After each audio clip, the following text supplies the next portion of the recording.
بسم اللہ الرحمن الرحیم۔ دوستو، ایک میرا دوستوں سے مجھے ایک بات بتائی کہ یار ایک بندے نے مجھ سے بات کی کہ وہ بڑا پریشان تھا اور سوچتا تھا کہ یار میں نے کبھی بھی کسی کے ساتھ کوشش کیا اپنی زندگی میں کہ اچھا ہی کروں، کبھی کسی کے ساتھ برا نہ کروں، اور جس کے ساتھ بھی اچھا کرتا تھا اس کے ساتھ آگے سے ویسا نہیں ہوتا تھا جیسے وہ چاہتا تھا۔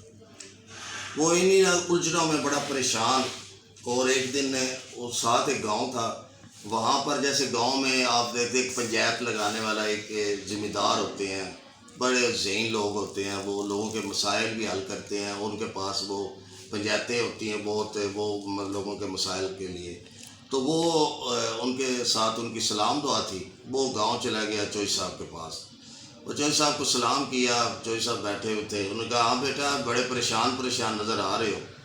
تو انہیں اپنے کہتا جی میں بڑا پریشان ہوں ذہنی طور پہ، کہ میں نے ہمیشہ آپ بھی مجھے کچھ تھوڑا بہت جانتے ہیں، کوشش کرتا ہوں کہ کبھی کسی کا میں گلہ نہ کروں، کبھی کسی کو میری طرف سے نقصان نہ پہنچے، اس کے باوجود بھی مجھ پہ کچھ الزام لگتے رہتے ہیں۔ میں اس وجہ سے بہت پریشان ہوں، اور کچھ حالات بھی ایسے ہیں، کچھ اپنے حالات کی وجہ سے پریشان ہوں، کچھ ایسے لوگوں کی وجہ سے پریشان ہوں۔ تو وہ چوئی صاحب نے بڑا ہم مسکرائے، ہنسے۔ تو وہ اس نے کہا کہ چوئی صاحب آپ ہنس کیوں رہے ہو؟ کہتے ہیں یار میری ایک زندگی میں بات یاد رکھنا، آپ کے کوئی گلے کرتا ہے، آپ کو پریشان کرتا ہے، آپ اچھائی کا راستہ نہ چھوڑنا۔ زندگی میں جس لگن پہ آپ چل رہے ہو، آپ نے اسی طریقے سے اپنی طرف سے لوگوں سے ہمیشہ اچھا ہی کرنا ہے، کبھی کسی کے ساتھ زیادتی نہیں کرنی، جیسے آپ کی روٹین ہے۔ کبھی کسی کو آپ کی وجہ سے تکلیف نہیں ہونی چاہیے۔ آپ کو کوئی تکلیف دیتا ہے تو دیتا رہے، آپ نے کسی کو تکلیف نہیں دینی، آپ نے کسی کو پریشان نہیں کرنا، آپ نے کسی کے ساتھ زیادتی نہیں کرنی۔ یہ میری بات یاد رکھنا کہ یہ جو مشکلیں آتی ہیں، یہ اللہ کی طرف سے ایک امتحان آتے ہیں انسان کے اوپر، یہ سب اللہ کی ذات دیکھ رہی ہوتی ہے۔ انسان کو یہ سوچنا چاہیے کہ یہ جو امتحان ہے اس میں سے میں نے کیسے گزرنا ہے۔ اس میں سب سے بہترین یہ طریقہ ہے، کیونکہ غصے میں بھی ہے آپ اس کے ساتھ مسکرا کے بات کرو۔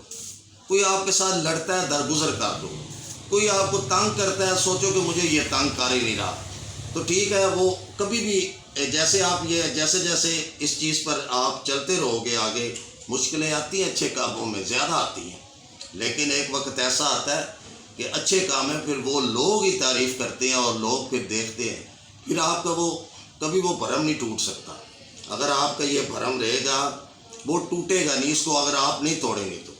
اس لیے ایسی یہ تو کوئی پریشانی والی بات نہیں، تم اتنی دور آئے ہو میرے پاس، اس سے پریشانی اپنی، چلو اچھا ہو گیا کہ تم نے مجھ سے بات کی، مشورہ کر لیا تو، لیکن بیٹا میری ایک بات یاد رکھنا، کبھی بھی اس امتحان ہے تم پر، اس امتحان میں کبھی فیل نہیں ہونا، کیونکہ عزت ذلت اللہ کے پاس ہے۔